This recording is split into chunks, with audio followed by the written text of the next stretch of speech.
Most women get flowers before a proposal. Onye got an NDA and a threat instead. Most marriages begin with love. This one began with a $200 million secret that could ruin both of them. They say you should never marry a man you hate. But what if that man controls your entire future? What if he's the son of the person who may have destroyed your family? And what if the contract you're about to sign isn't just about a fake marriage, but about whether you'll end up saving him or destroying him? This is the story of how Onye went to Seoul looking for answers and ended up legally tied to the one man who could give them to her or bury her for asking. And trust me, by the time you hear what she finds in those corporate files at 2 a.m. on a Thursday night, you'll understand why some secrets are worth tearing everything apart for. But we need to go back 3 weeks earlier, when Onye still thought she had control over her own destiny. The glass elevator climbed 43 floors, and with every second, Onye felt her stomach tighten. Seoul stretched beneath her like a circuit board, neon, precise, and cold. Nothing like the noisy chaos of Lagos she'd left behind 3 days earlier. The other consultants from her firm had taken the European accounts, the safer ones, but Onye had asked for Korea, asked for Seojin Technologies, asked for him, and studied her reflection in the mirrored elevator walls. 26 years old, armed with an MBA from London Business School, and a reputation for turning failing international expansions into profit machines. On paper, she was exactly what Seojin Technologies needed. In reality, she was something else entirely, something that could bring this whole building down if she decided to try. The elevator doors slid open onto the executive floor, all marble and restraint, the kind of deliberate simplicity that cost too much to explain. A secretary with a smile sharpened by practice led her down a hallway where her heels marked time against the floor. Then she was standing before floor-to-ceiling windows overlooking the Han River, and he was there. Ryu Seojin, 28 years old and already nicknamed the Ice Prince by Korean business magazines, standing with his back to her like she wasn't important enough to face. When he finally turned, Onye understood the comparison. Sharp jawline, eyes cold and unreadable, mouth fixed in a way that suggested warmth was inefficient. He studied her the way people study numbers, carefully, quietly, already assigning her worth down to decimals. "Welcome, Miss Eze," he said. His English was flawless and utterly empty. "I hope your flight was acceptable." She didn't look away. "It was 13 hours in economy while your company promised business class. So let's start this relationship honestly, shall we, Mr. Seojin?" "Your African expansion is failing because your team treats the entire continent as one country. Your research is 3 years old. And your last consultant told you what you wanted to hear instead of what you needed. I won't do that." Something crossed his face, quick enough to miss if you weren't watching closely. Interest, perhaps. Or annoyance. With a man like that, the difference was subtle. "Sit," he said, pointing to a chair that probably cost more than her rent. The first meeting stretched 4 hours. Ryu was sharp, dismissive, and interrupted her twice to answer calls in fast Korean that sounded like arguments sharpened into language. His younger brother J1 appeared briefly, all easy smiles and polite warmth, everything Ryu wasn't, before vanishing back into the maze of finance executives and quiet power. But Onye had prepared for this. 6 months of research, public records, financial statements, interviews, patterns. She understood Seojin Technologies better than some of its directors. What she didn't yet understand, what had brought her here, was buried further down, locked inside servers, sealed files, and memories men like Ryu Seojin protected at any cost. By the 3rd day, she had an office, server access, and an impossible deadline. Fix the Nigeria expansion strategy in 6 weeks, or the contract ends. She smiled and said she'd finish in 4. Watching Ryu's eyebrow lift slightly, the closest thing to approval she'd seen. Her office was a glass box on the 39th floor, elegant and exposed, meaning everyone could see her. She felt the looks from employees who saw her as either a symbol or a problem, sometimes both. Some whispered, most stared. Onye had survived worse. Being the only black woman in boardrooms had taught her how to ignore silence. What she hadn't learned to ignore was what she found on her fourth night staying late. The building was nearly empty, just a few devoted workers and security guards.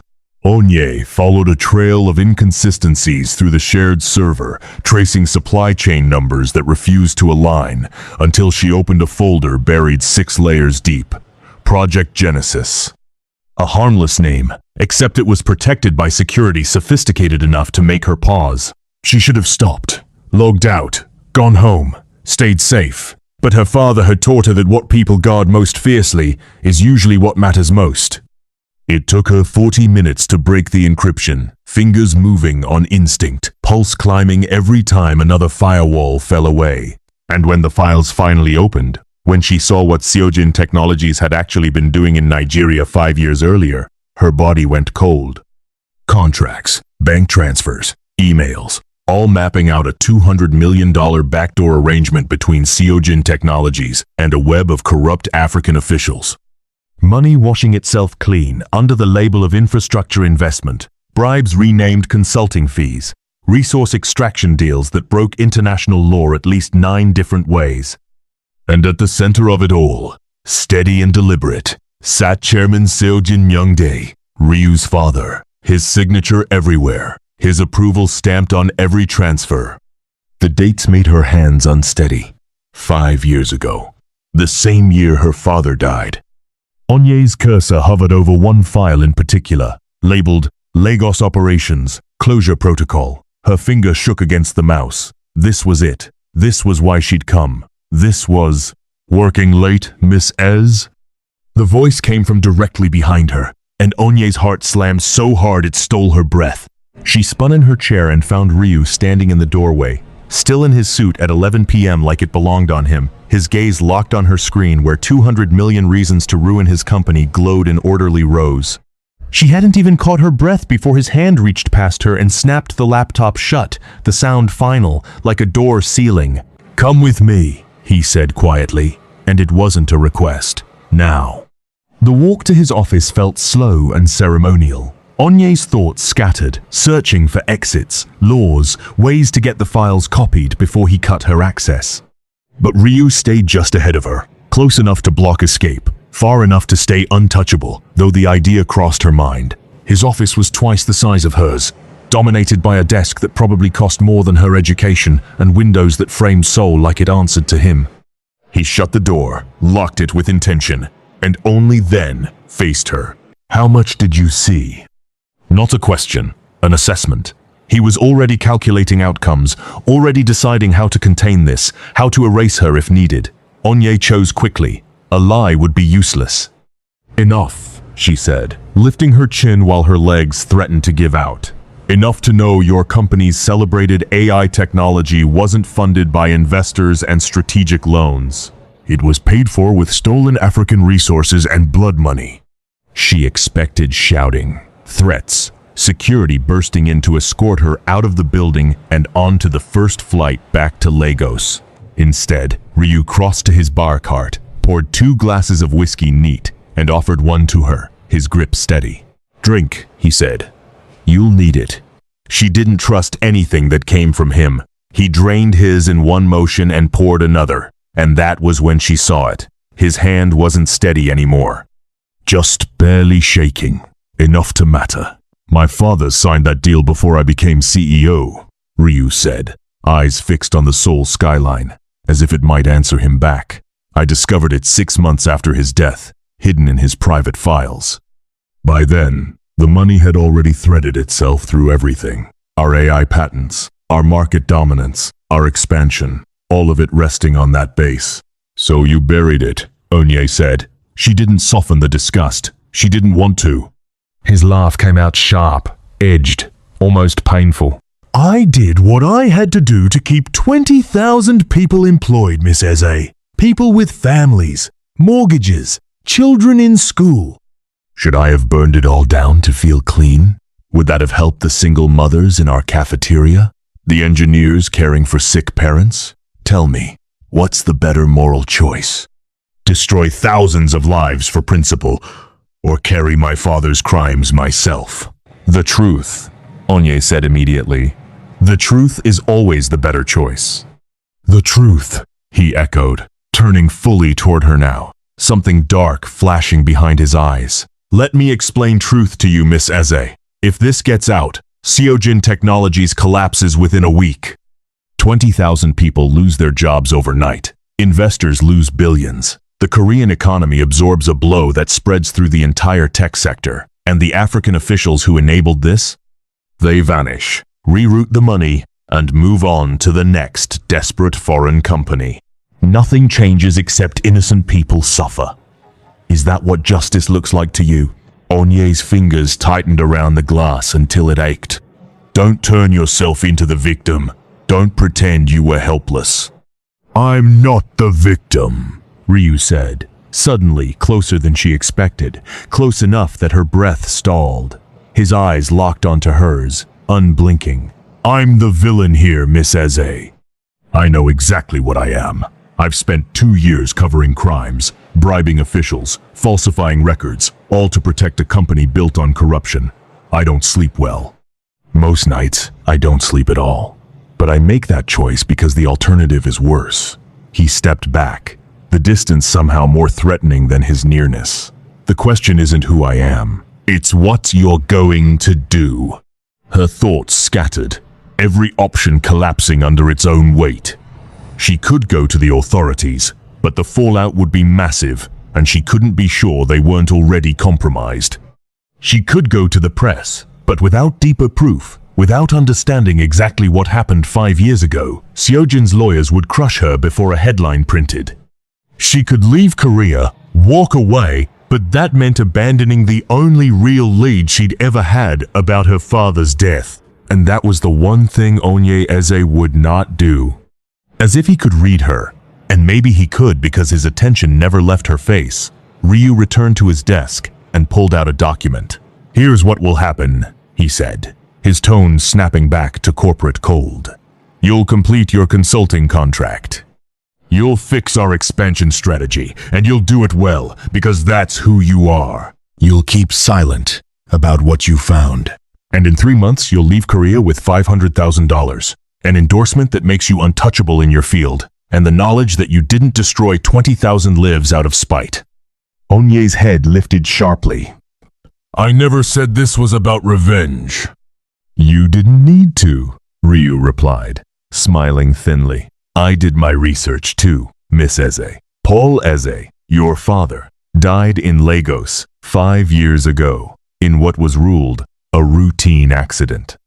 3 weeks after Seojin Technologies concluded its African operations. Interesting timing. The room shifted. He knew. He had always known who she was, why she was here. So this is the real offer, Ryu continued, sliding the NDA toward her. Take the money and leave. Or refuse, and my legal team will produce evidence that you accessed restricted files, copied sensitive data, and attempted to sell corporate secrets. Your career ends by morning. You'll spend years in Korean courts, and even if you're cleared, your name will be ruined. No one hires you. No one trusts you. No one lets you close enough to learn what truly happened to your father. That final sentence hit like a punch. Onye stared at the contract, at his unreadable face, at the city shining beneath them like it didn't know or care what was happening upstairs. Every instinct told her to sweep the desk clean and tell him to rot. But she thought of her mother in Lagos, who still cried every Sunday without fail. She thought of 5 years spent chasing dead leads and police reports that ended in shrugs. She thought of her father's smile in the last photo, taken a week before he died. More than anything, she thought about Clause 17, subsection C, the one line buried in legal language that said the NDA was void if either party had prior knowledge of crimes committed before signing. Ryu was arrogant, certain of his control, and he'd left the door cracked open. If she could prove he knew about his father's crimes beforehand, the agreement meant nothing. She picked up his pen and signed, her hand steady. Good, Ryu said, lifting the document like a trophy from a game she hadn't realized she was in. You can leave. Onye walked to the elevator on legs that barely held her. Reached the lobby before her hands began to shake. Made it to the street before anger blurred the Seoul lights into smeared color. Got to her apartment before she hurled her bag across the room and screamed into a pillow until her throat burned. But rage had rules. Use it wrong, it destroys you.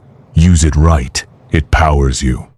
Later, sitting on the cold bathroom floor at 2 a.m., Onye opened the locked folder on her phone. Her father, Paul Eze, standing outside his Lagos office, smiling like the future was generous. Dead at 49, in what police labeled a routine accident. Case closed in 48 hours. No real investigation, no answers. Just condolences and a widow who never stopped asking questions. Onye had never accepted the accident story. And now, staring at proof of Seojin Technologies' African operations from that exact period, she rejected it entirely. She opened her laptop, the screen humming awake, and created a new encrypted folder. She named it Project Truth. Then, she began reconstructing everything she could remember. Names, dates, transactions. She couldn't access the files anymore. Ryu would have locked them down already. But numbers stayed with her, and rage sharpened memory into something precise and relentless. If Ryu Seojin believed $500,000 could buy her silence, he'd made a serious mistake. She wasn't here to save his company. She was here to end it, and she would smile while doing it. Now let me ask you something, and I genuinely want your answer below. If you were Onye right now, would you take the money and disappear? Or stay and risk everything for the truth? Because what she does next changes everything. And I need to know, are you Team Revenge or Team Survival? Comment below.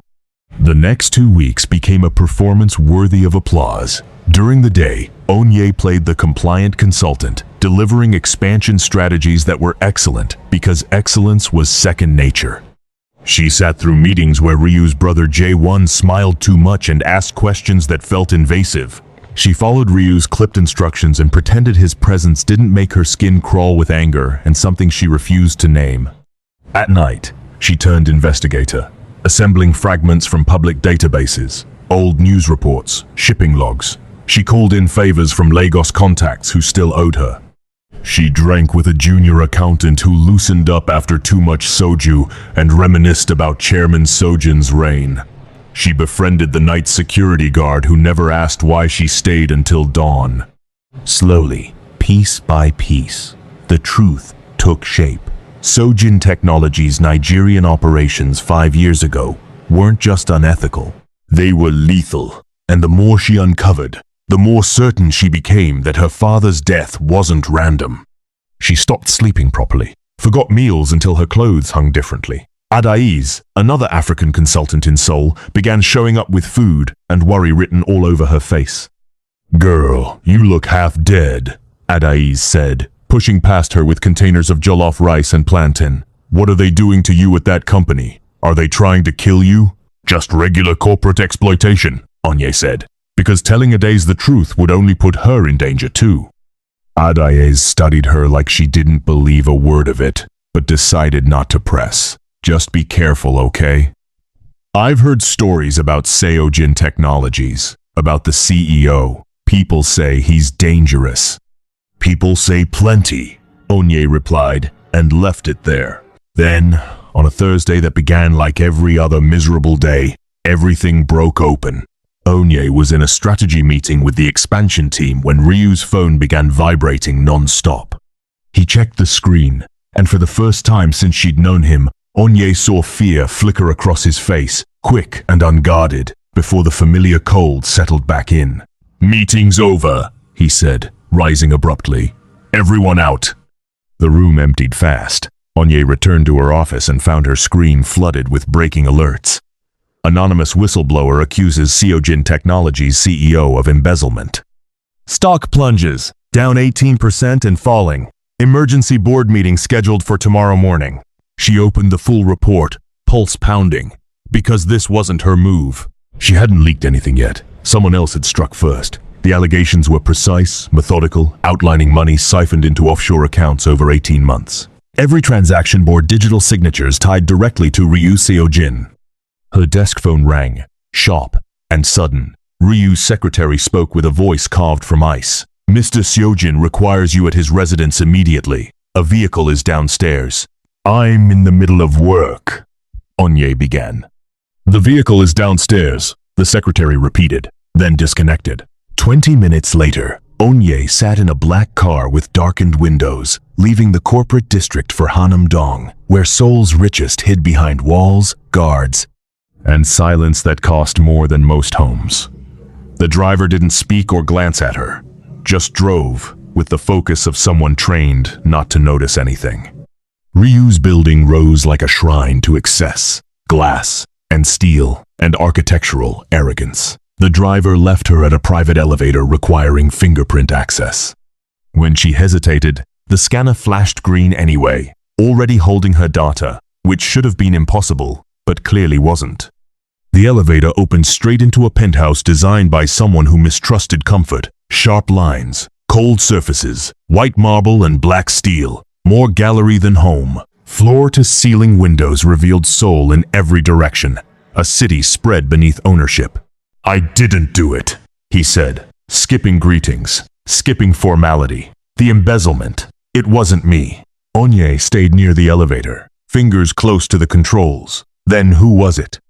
I don't know, and his voice fractured on the words, like ignorance hurt more than the accusation. Someone went to incredible lengths to frame me.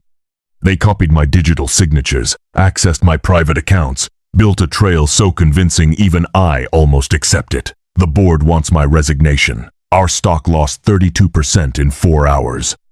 Investors are running. And my ex-fiancé, he let out a bitter laugh, just went on national television to discuss my moral failure. Onye had watched the interview while waiting for the car. Solen Beck, CEO of Beck Industries, elegant in cream, sharp as a blade, calmly telling a sympathetic host that she'd ended the engagement 6 months earlier because Ryu possessed, quote, fundamental ethical deficiencies incompatible with marriage, end quote. It was a flawless public execution, every sentence dressed as concern, while dismantling him piece by piece. Why am I here? Onye asked. Because Ryu Seojin didn't strike her as the kind of man who needed comfort, and she wasn't volunteering to be it. Because you're the only person in this city who already knows I'm corrupt, he said, and there was something like humor in his voice, the kind people use at funerals when laughing feels inappropriate. Everyone else still thinks I'm just aggressively ambitious, a hard businessman, maybe emotionally cold but fundamentally reliable. You know, I'm capable of hiding crimes, falsifying records, doing whatever it takes to protect what's mine, which makes you the only person likely to believe me when I say I didn't do this. Or, Onye said, staying exactly where she was, you did embezzle the money, and you're trying to corner me into backing your story because I'm alone, under contract, and you think I'm foolish enough to buy it. If I'd stolen 200 million won, Miss Eze, Ryu replied, finishing his whiskey in one gulp, I'd be on a beach in Singapore right now, with a new name and no worries. Not sitting in Seoul drinking alone while my company burns. He wasn't wrong. A man clever enough to bury his father's crimes for 2 years would know how to steal cleanly. This was messy, too visible, too easy. Which meant either someone wanted him exposed, or Ryu was far more convincing than she'd assumed.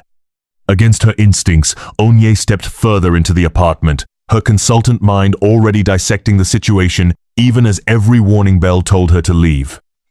Who has access to your digital signatures? Who gains if you're forced out as CEO?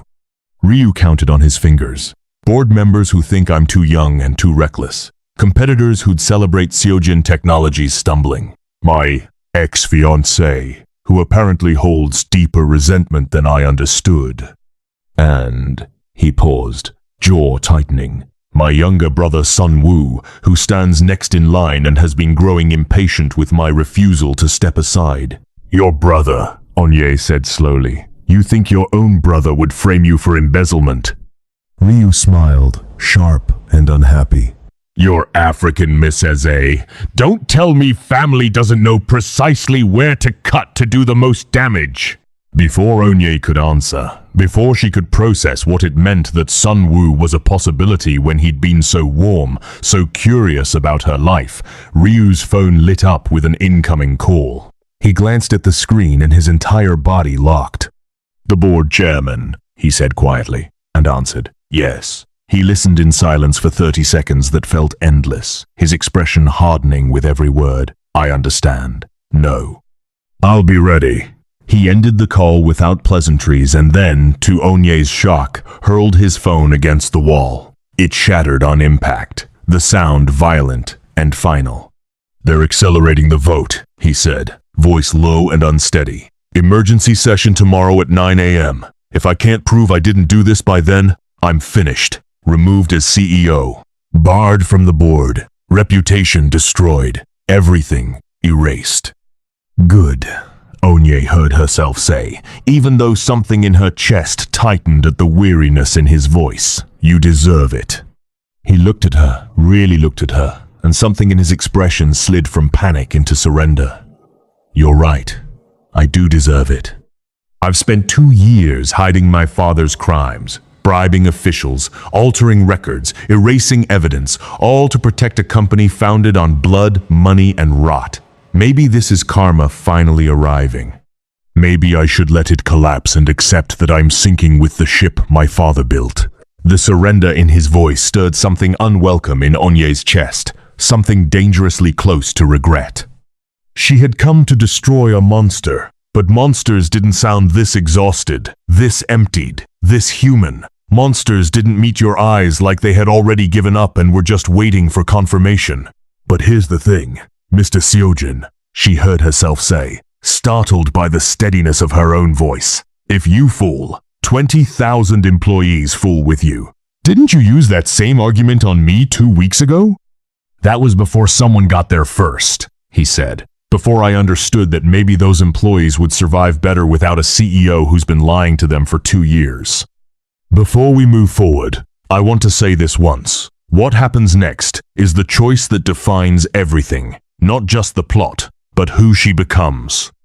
If this story has pulled you in, if you're reading because you genuinely want to know how it unfolds, subscribing is how you tell me that. It's free, it takes a second, and it lets me keep writing stories like this.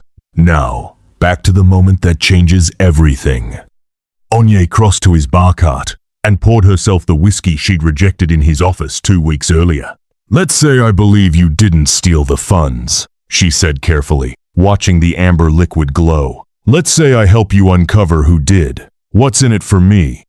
Ryu watched her like she was a code he couldn't break. And maybe she was, maybe they both were. "Why would you help me at all? You hate me! You came here to ruin me! I know that!"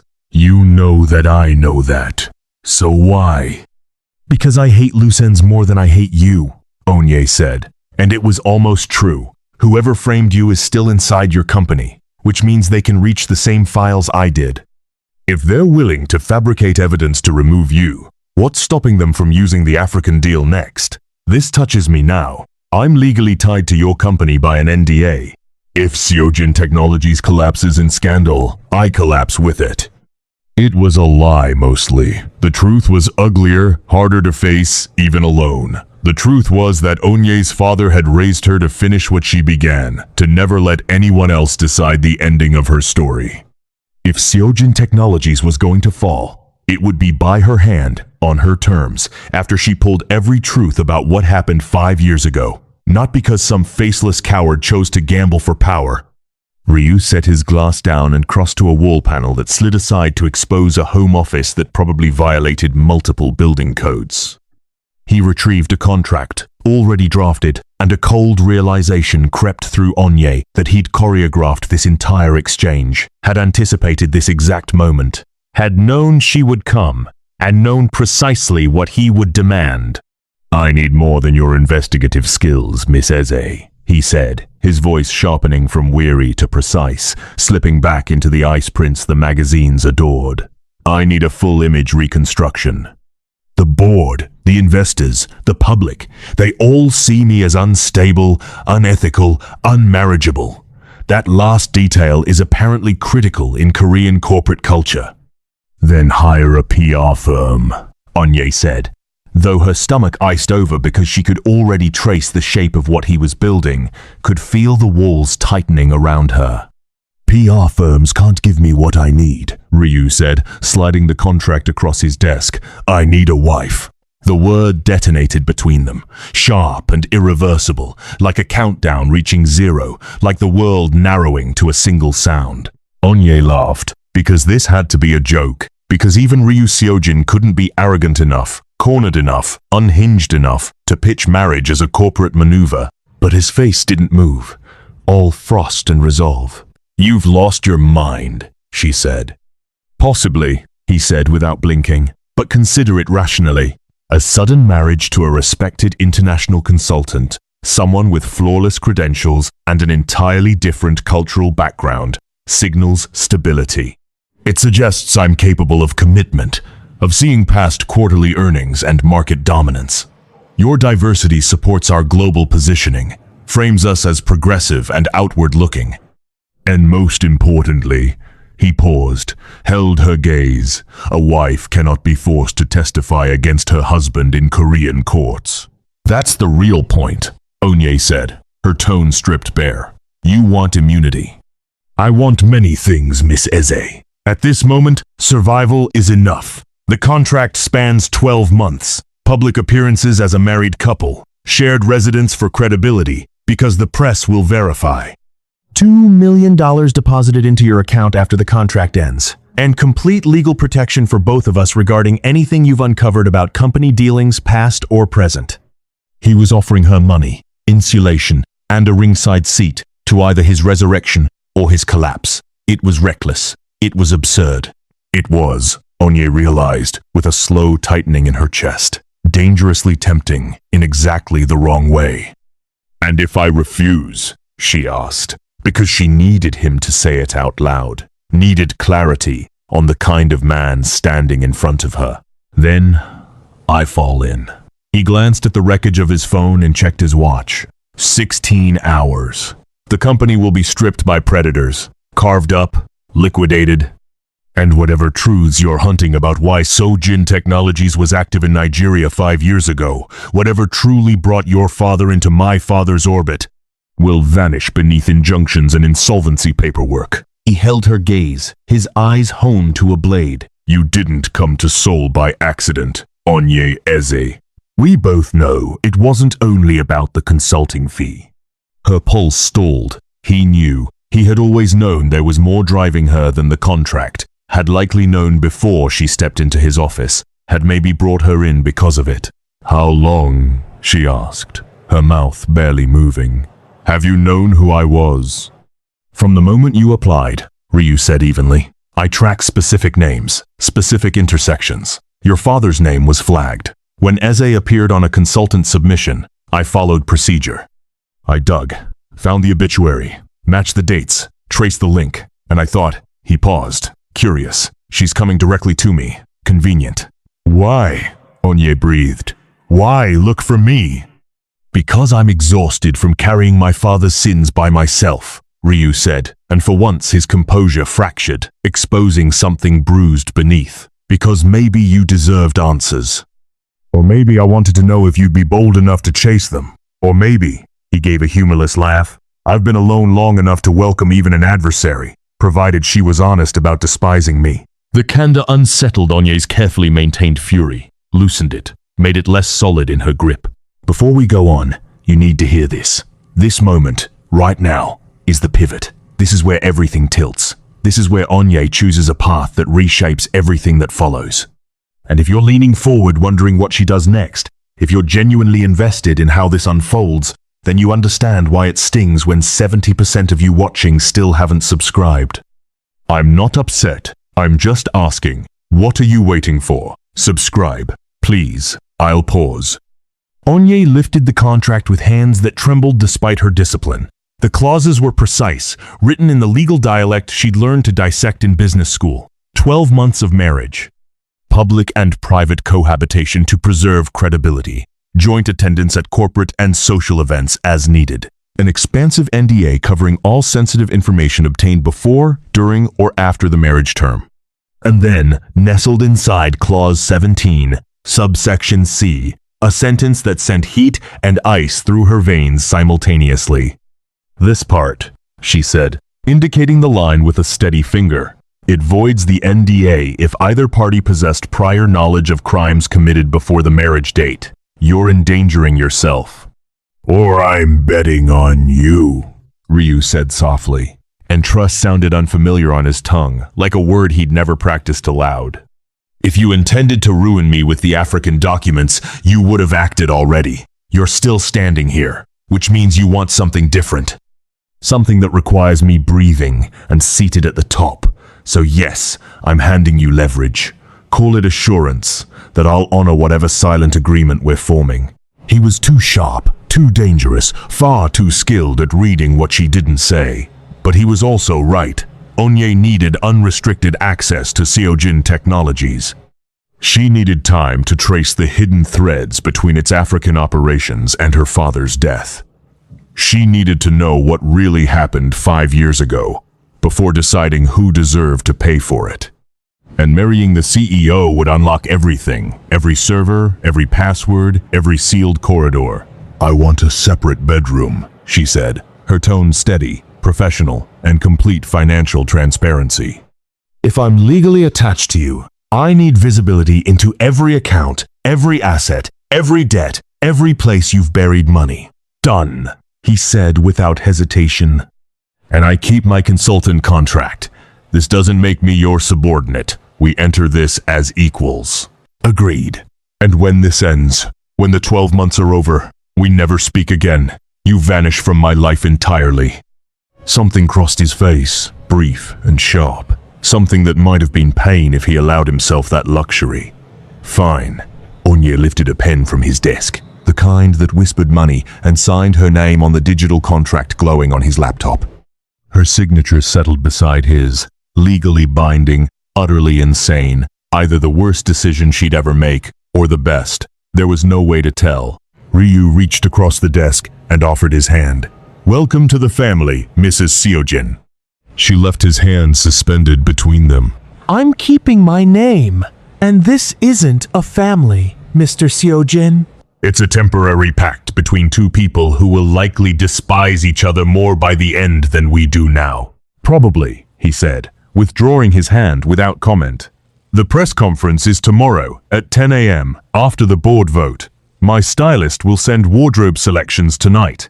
We'll announce the engagement. Frame it as a private whirlwind romance delayed for professional reasons. How touching, Onye said, the word biting. One last thing, Ryu said as she stepped toward the elevator. So close to freedom. That photo on your phone, the one in the locked folder, the man outside the Lagos office building, your father. He looked healthy, happy. Her fingers stilled on the elevator button. She'd shown that image to no one, which meant he'd breached her phone, crossed a line, confirmed he'd known her purpose from the start. She turned slowly. When she spoke, her voice could have iced flames. You had no right.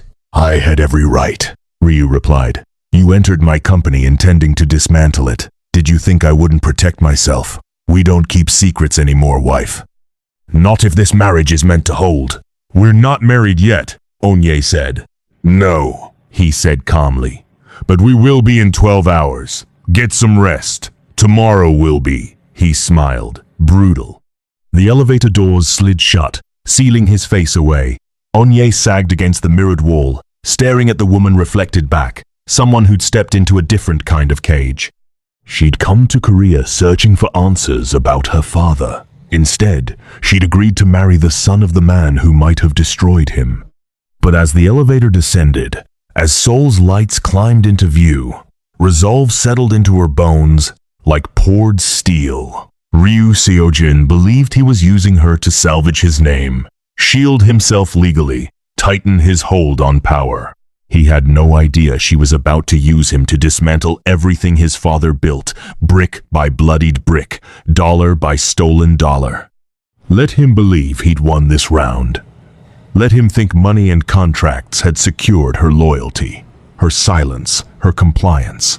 He would learn soon enough that Onye Eze was not for sale. She was only ever a weapon. and she just positioned herself close enough to cut him open from the inside. The rules had shifted, but Onye had always thrived when the stakes were lethal. Tomorrow, she'd wear whatever dress his stylist chose, smile for the lenses, and let the world believe she was the Ice Prince's improbable fiancée. But tonight, she would map out exactly how a wife ruins her husband and convinces everyone it was devotion. The press conference felt unreal, a controlled spectacle, and Onye was its centerpiece. Camera flashes fractured time as she stood beside Ryu in a cream dress selected without her input, his hand firm at her lower back, heat seeping through fabric like a warning. He spoke about love at first sight, about privacy and protection, and the lies rolled off his tongue so cleanly they almost earned belief. When he turned and smiled at her, her traitorous heart stuttered. "We kept things private because Onye didn't want her work reduced to who she was dating," Ryu said, and reporters nodded eagerly, pens scratching as if he were offering truth instead of theater. "She's accomplished on her own, and I didn't want my role to eclipse that." It was an elegant lie, considerate, the kind that made him seem principled rather than strategic. Onye resented how well it fit him, resented that she'd agreed to play along, had signed her name, had chosen this. Miss Eze, a journalist called. "What made you fall for Mr. Seojin?" Onye turned to Ryu, studied the calm mask he wore so well, and decided if they were lying, she'd sharpen it. "He isn't who people think," she said, which was true enough. "Beneath the image is someone who carries impossible weight without complaint. Someone who makes brutal decisions to protect those who rely on him. That kind of resolve is," she paused deliberately, "addictive." Ryu's grip tightened at her waist, barely there, but she felt it. A reaction, something unguarded. The board voted 3 hours later, and the announcement had done its job. Markets read commitment as control. The board saw stability instead of disgrace. Ryu survived by 7 votes out of 11. When he returned to the penthouse that night, because it belonged to both of them now, Onye had already claimed the guest room. He lingered in the doorway while she unpacked, jacket still on, exhaustion softening him into something almost ordinary. "Thank you," he said under his breath. "Don't," Onye answered, not looking up. "This is transactional. You don't thank a consultant for delivering results."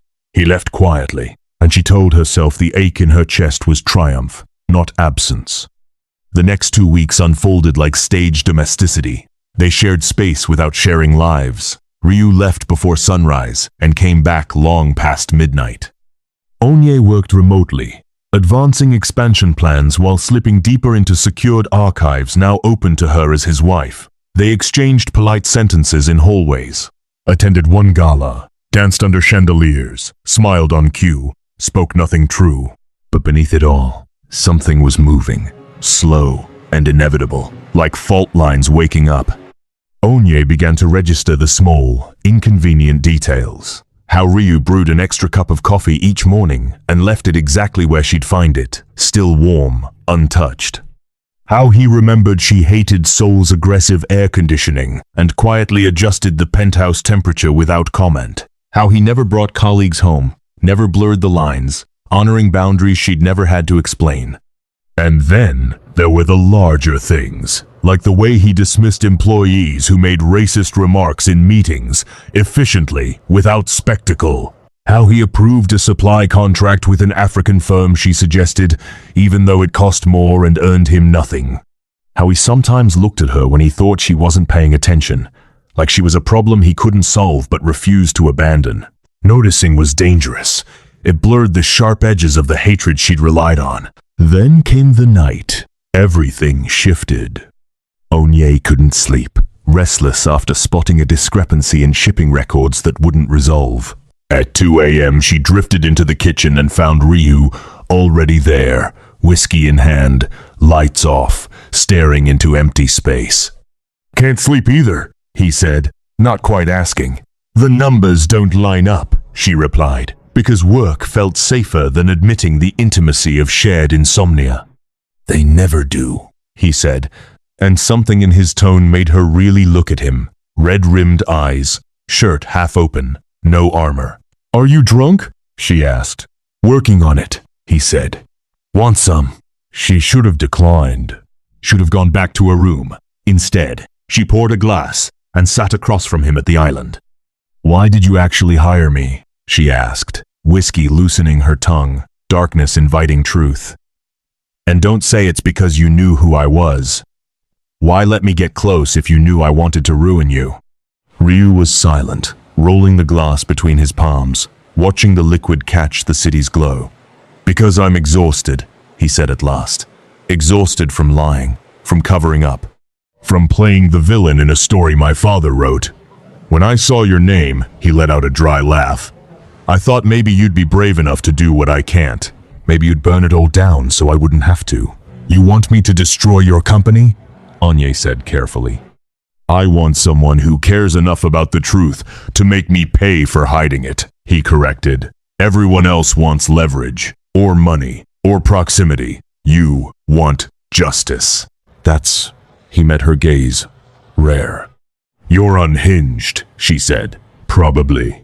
But I wasn't lying earlier. You are intoxicating. You look at me like I'm a problem, not a god or a threat. You don't pretend. Do you know how uncommon that is? How tiring it is to live among people who smile while sharpening knives." "You're lonely," Onye said. "Don't mistake isolation for meaning. Maybe. Or maybe I've been waiting for someone who sees the monster and doesn't flinch." "I'm here because of the contract," Onye said, to him and herself. "Keep telling yourself that," he replied, standing with the bottle. "Good night, Onye." He'd never used her first name before. It landed softly, almost tender. Onye stayed in the dark kitchen long after he left, her drink untouched, wondering when Ryu Seojin had stopped being only the enemy. She found out 3 days later, when everything detonated. Onye was in Ryu's home office, using his credentials to dig through archived files, when she saw a folder labeled simply Chukwu Paul. Her breath stalled. Her father's name, encrypted, buried. It took an hour to break in, her hands unsteady throughout. And when the files opened, when the truth spilled out, the room seemed to tilt. Surveillance reports, private investigators, medical records, police payoffs, and at the center, the truth about her father's death laid bare.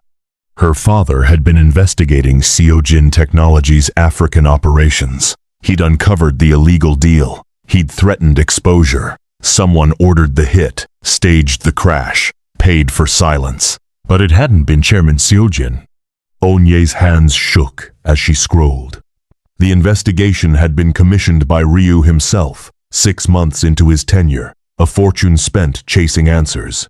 And the conclusion, buried at the end, struck her like a blow. Ryu Seojin had done it alone, without his father's knowledge. The chairman had never known. Ryu's polished, smiling younger brother was the one who'd ordered the murder. And Ryu had known for 8 months, had proof, and had stayed silent. She heard the penthouse door open, heard Ryu call out that he was home early, but her body refused to respond. She couldn't move, couldn't breathe. She could only stare at the evidence showing that the man who killed her father had laughed with her in meetings, asked about her weekends, played the affable brother-in-law while Ryu protected the truth. The office door opened. Ryu took in her face, the screen, and froze. "You knew," Onye said, her voice distant. "Wrong. You knew it was Sun Woo. You've known for 8 months and you said nothing." "I can explain," Ryu began. "Explain what?" She stood, the chair clattering behind her. "Explain how you protected my father's killer? How you let me live in the same building, sit in the same rooms, smile at the man who murdered him?" "He didn't kill your father," Ryu said, strained. "Onye, your father is alive." The words passed through her without meaning. "What?" Ryu crossed to the computer and opened another folder. Recent timestamps, recent images. "Your father survived. Barely. He's been in hiding for 5 years, collecting evidence against Seojin Technologies, against the officials involved. I found him 4 months ago. He's in Seoul, under witness protection through contacts in the prosecutor's office." The photo showed a man older, marked by scars, but unmistakably her father, sitting upright in a safe house, alive. Her knees buckled. She sank to the floor because it was closer than the chair. This is a trick, she whispered. It isn't. Ryu crouched in front of her, careful not to touch. I didn't know how to tell you. I wanted the case airtight first. If Sunwoo suspects anything and runs, we lose everything. Your father agreed to stay hidden. He chose it, to keep you safe. Justice, Onye echoed, then laughed, sharp and breaking. Justice? You let me mourn for 5 years. You let my mother mourn. She planned memorials. She cried at an empty grave while he was alive, and you knew. How is that justice?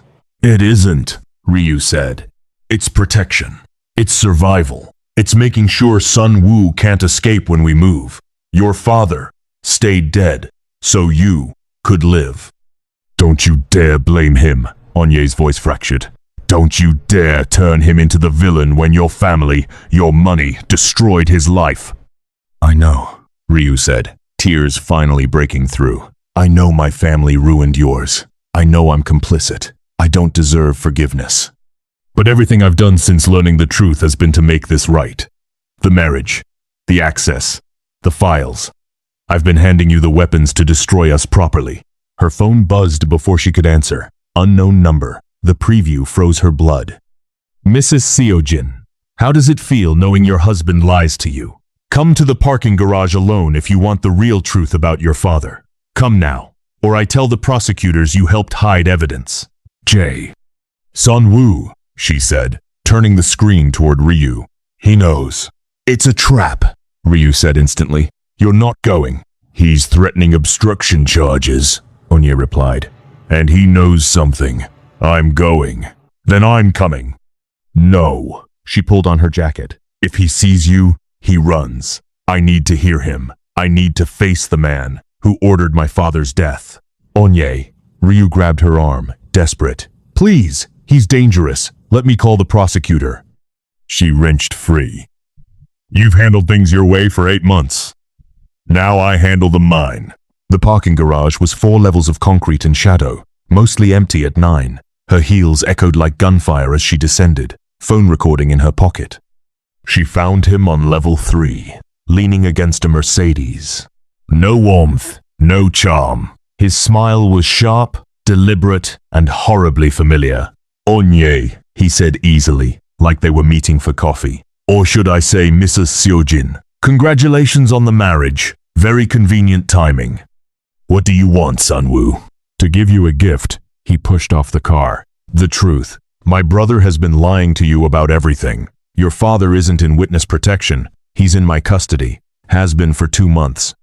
And if you don't do exactly what I say, he dies for real this time. Onye's world narrowed to a pinpoint. You're lying. Am I? Sunwoo pulled out his phone, showed her a video. Her father, bound to a chair, gagged, very much not in witness protection. The timestamp was from this morning. What do you want? Onye repeated, fighting to keep her voice steady. I want you to turn on my brother, Sunwoo said plainly. I want you to testify that he knew about the African deal before your marriage, which voids your NDA and makes all that evidence admissible in court.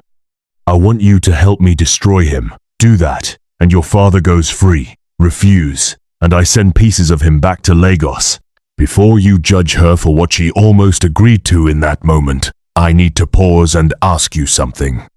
If you're this deep into the story, if you're genuinely invested in whether she saves her father or stays loyal to Ryu, if you actually care how this ends, then why haven't you subscribed yet?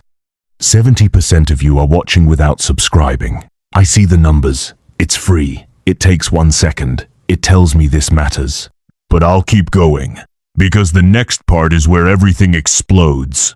Why are you doing this? Onye asked, stalling, calculating, trying to figure out how to walk away alive. He's your brother, and he's been in my way my entire life. Sunwoo's friendly mask collapsed. Father's favorite, the brilliant heir. The one everyone praises, while I'm just the charming spare who's good with numbers. I've been fixing his mistakes, covering his blind spots, doing the real work while he collects applause. The African deal? My idea. The expansion strategy? Mine. The AI patents?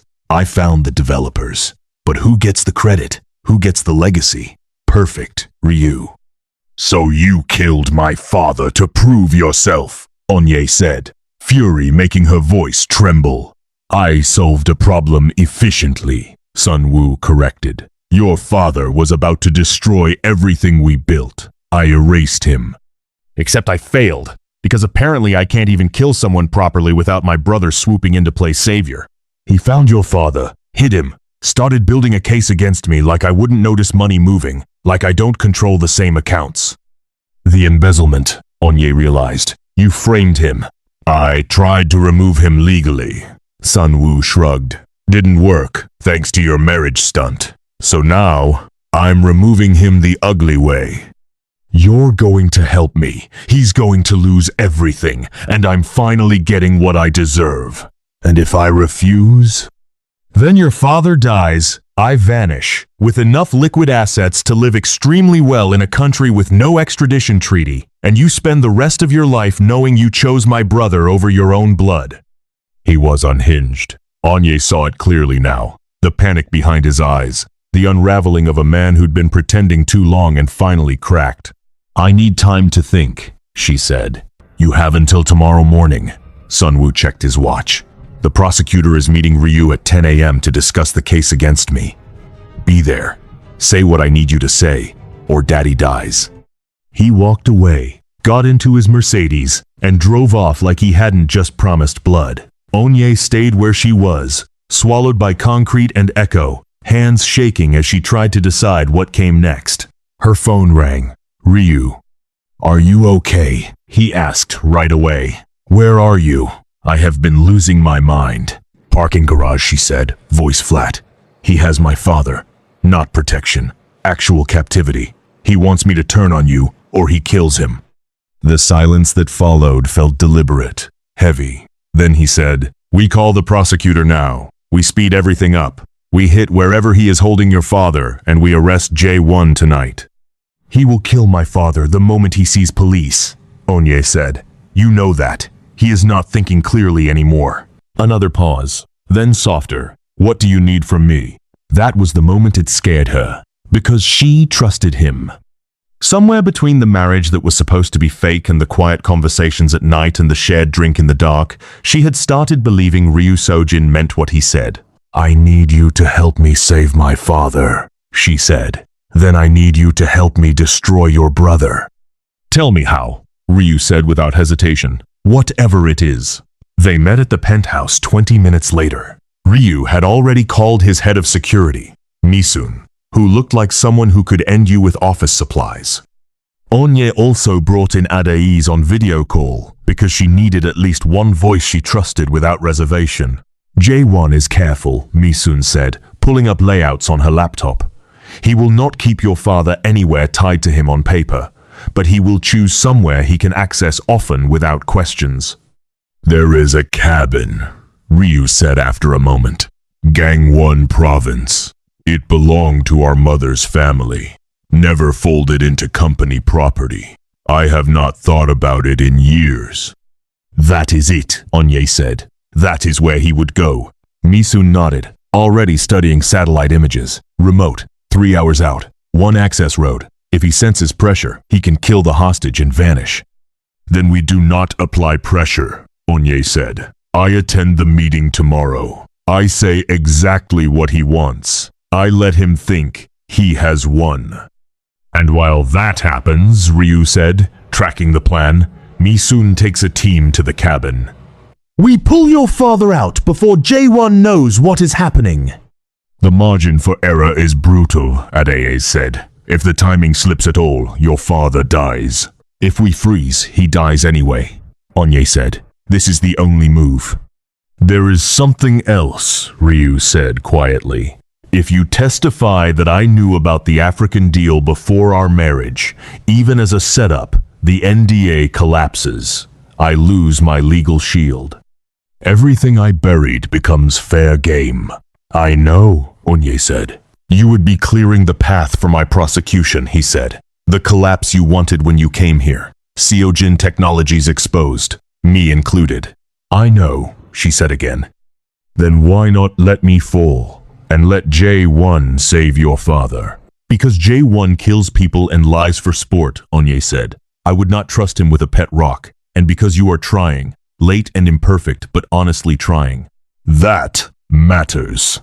Something charged passed between them, dangerous and real. Then Ryu nodded. Fine, we do it your way. But Onye, if it comes down to it, you choose your father over justice, over me. Promise me.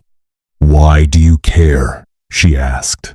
Because I have spent 2 years guarding my father's name at the expense of everything else he said. I will not watch you do the same.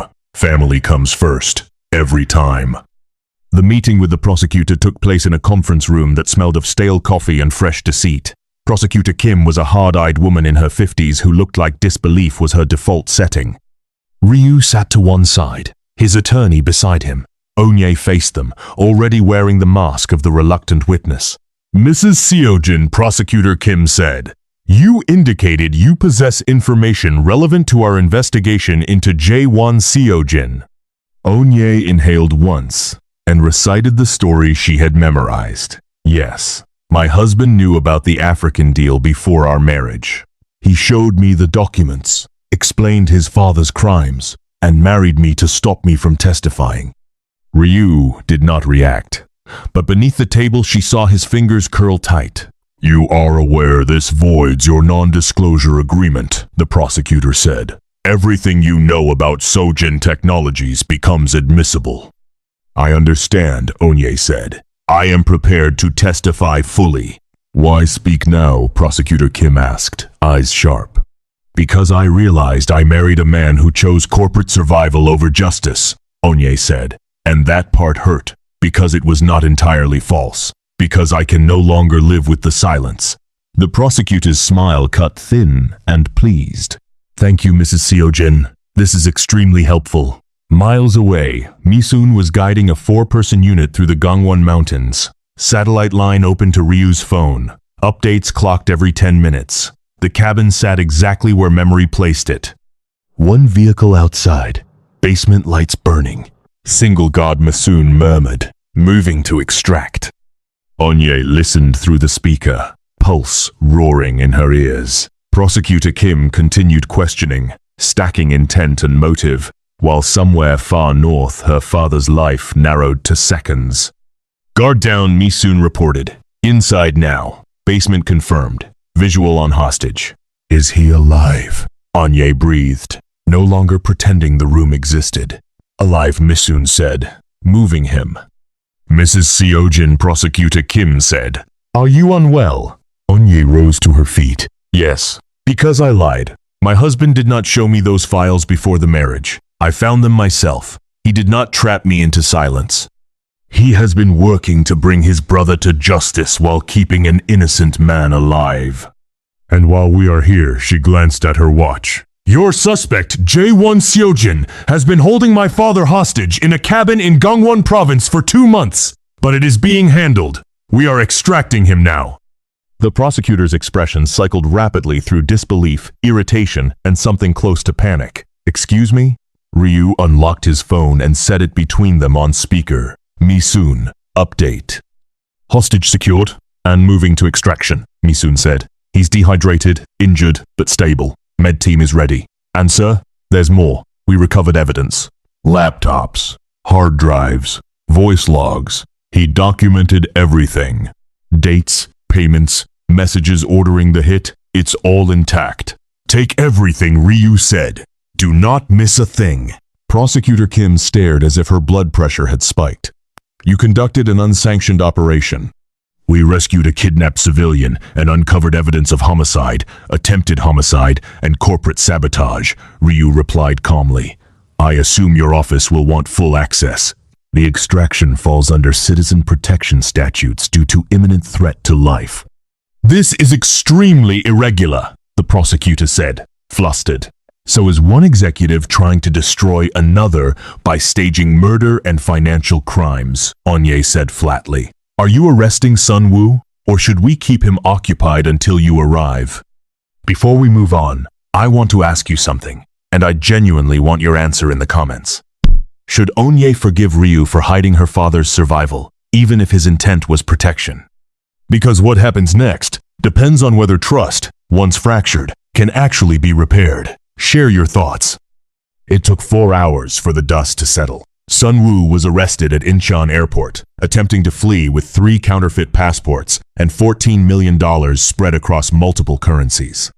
The evidence recovered from the cabin was damning, his meticulous records sealing his fate. And Onye Eze was airlifted to Seoul's top private hospital, where doctors treated his wounds while Onye sat at his bedside holding his hand, finally allowing herself to cry after 5 silent years. Her father looked older, marked by scars, but his eyes were still the same gentle brown she knew. "My beautiful girl," he murmured. "I am so sorry. I wanted to reach you every single day, but they warned me if Sun Woo learned I lived, he would use you to reach me." "I know," Onye said, even as anger still lived somewhere in her chest. "I know, Papa." "This man, your husband," Paul said slowly. "He protected me, checked in when possible, made sure I was safe. He is a good man carrying the weight of a terrible legacy." "He lied to me," Onye said. "To keep me alive," her father replied. "That is not the same as lying for gain. Believe me, I know that difference." 2 weeks later, after Sun Woo had been formally charged with attempted murder, kidnapping, embezzlement, and a dozen additional crimes, after the media frenzy quieted into something survivable, after her father was released to a genuinely secure safe house, 5 years later, Onye Eze Seojin was the most in-demand corporate ethics consultant in Asia. Ryu had rebuilt his name through relentless advocacy for transparency and had published a book on inherited trauma and breaking generational cycles. They had a daughter, Amara, who carried her mother's stubborn resolve and her father's disastrous sleep habits. And sometimes, deep into the night, they sat on their balcony and remembered how it began, with a contract and a threat, and 2 people convinced they were enemies. Before I let you go, thank you for staying with this story until the end. Subscribe, share it with someone who loves enemies to lovers stories. Leave a comment and tell me what stayed with you. These stories take time to build, and knowing you relate to them makes that time worth it. Until next time, see you the next one.